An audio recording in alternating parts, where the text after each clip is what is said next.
Okay, so we are going to look at solving a motion problem with forces. So forces in motion on the flat. All right, so you notice a bunch of friends outside, playing outside with the wagon, pulling each other. One friend is pulling the wagon at an angle of 25 degrees with respect to the horizontal with a force of 35 newtons.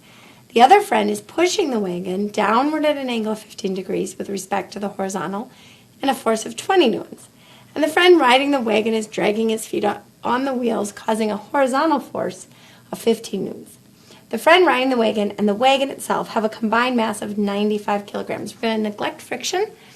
If the wagon starts from rest, how fast is it going after it travels 10 meters? All right, we are interested in how fast, a velocity. Well, that's a player of motion, so that's a kinematics process. So let's start with our kinematics process and develop the problem via that method. Okay, so in our kinematics process, we identify the object. So that's our wagon and the person in the wagon. We're going to call them one unit. When do we start caring about the motion? What begins it? What's our initial situation? Well, that's when they start pulling. Okay, so it says they start pulling from rest, and we want to know how fast it's going after 10 seconds. So then the final is the after 10 seconds of pulling. Okay, so let's identify the world. So here we have the wagon, and let's say that the wagon is starting at x equals 0. So our origin is where the wagon is starting. Okay, what do we know? Well, this is a one-dimensional motion problem, and we're only interested in the wagon, so it is single object. Okay, so x initial, x final, v initial, v final, acceleration, and time. We're looking at all of our players.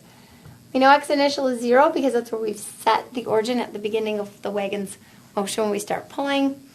We don't know how fast it's going or how far it went after the 10 seconds. We do know it starts from rest, so the initial velocity is 0 meters per second.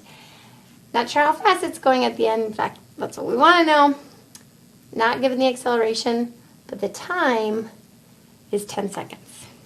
Okay, so the problem asks how fast is the wagon going at the end of that 10 seconds, at the final. So we're interested in this value. Well, we have a relationship, v final equals v initial plus acceleration times time. And then given time, that might be a good one to approach. I have initial velocity. Okay, so I don't know v final. V initial is 0. Oh, I don't know acceleration, but I do know time. So I'm left with this relationship. V final is 10 times the acceleration, but I don't know the acceleration. So I need acceleration. Well, I'm not going to be able to get that through kinematics and any of the processes and equations that we've used. But we do know that acceleration is caused by forces. So let's do a force analysis on this object and see if we can get acceleration via our force analysis. All right, well, when we do a force analysis, we kind of examine all the forces acting on the object and draw a free body diagram. I like to do those two things in parallel. So we know we have the force of gravity, and that's between the object, wagon, and the earth. And I know that acts down, so if I start to develop my free body diagram of the wagon, I have the force of gravity acting down. And just as a reminder, that's mg. It's also known as the weight. Just to kind of remind us of all those different ways we describe that motion. It says I have one friend pulling the wagon at an angle of 25 degrees with respect to the horizontal and a force of 35 newtons. So we'll call that force 1. That's between the wagon and the friend. It's up and to the right, says it's pulling, and I'm going to have the object being pulled this way. So the motion is going to be that way.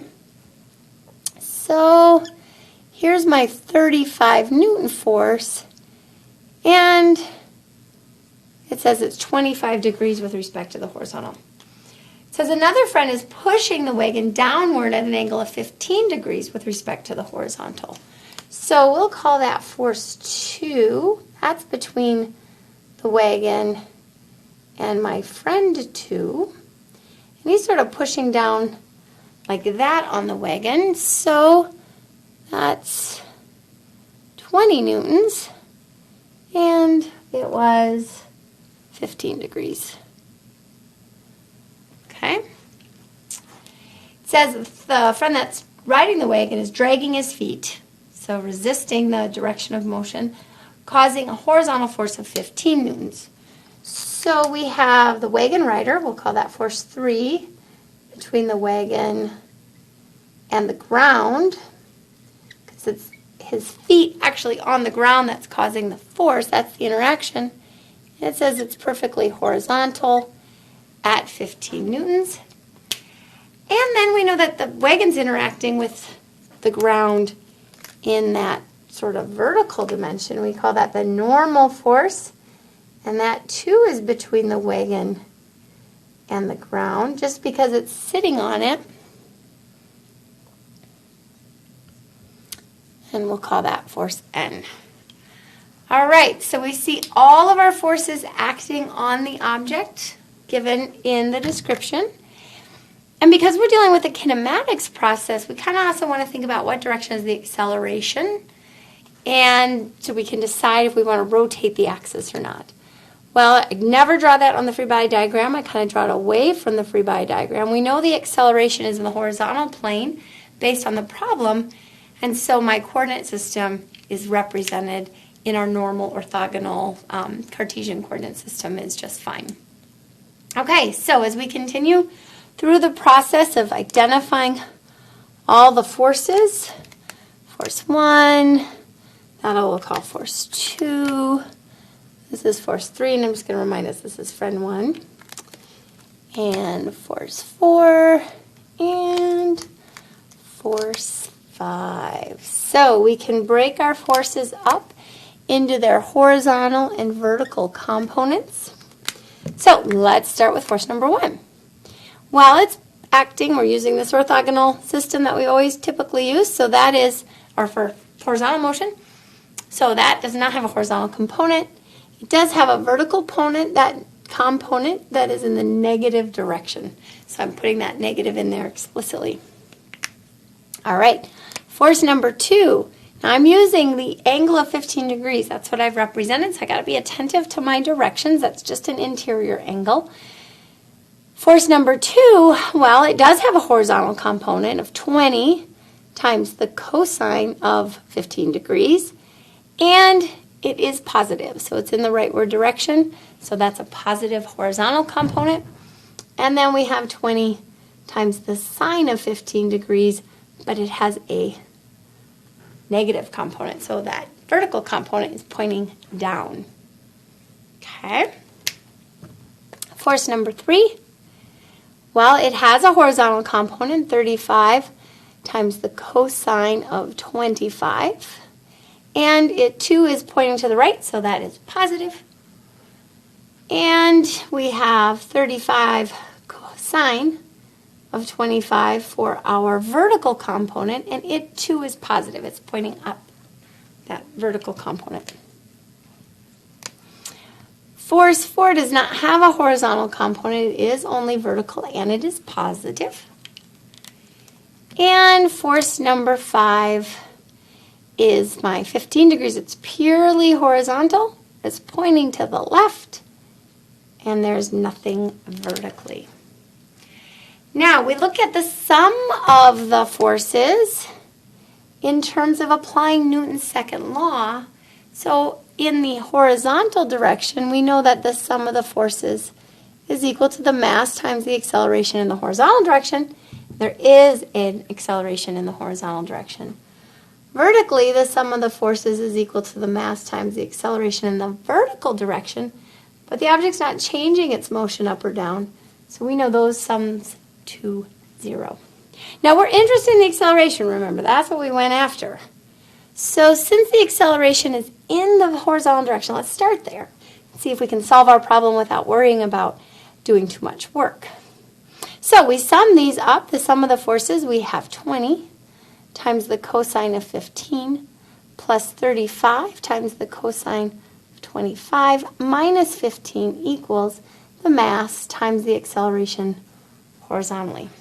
Well, I know the mass is 95 kilograms, so I can solve for the acceleration here. We have 20 cosine of 15, that's 19.32, plus 35 cosine of 25, that's 31.72, minus 15 equals 95 times the acceleration horizontally. So 19.32 plus 31.72 minus 15 is 36.04 is equal to 95 times the acceleration horizontally. I divide that by 95 and I get my acceleration to be 0.379 meters per second squared. Okay, now I can take that and move it back into my relationship. So as a reminder, we had V final was equal to 10 times the acceleration. So V final is equal to 10 times 0.379. V final is 3.79 meters per second. Okay, so we went after what we wanted. We were interested in some kinematic stuff. So we went after kinematics, recognizing that we're missing acceleration. Acceleration comes from forces. So doing the force analysis so that we have the acceleration from the forces, and then using that to solve for our kinematics. Good job.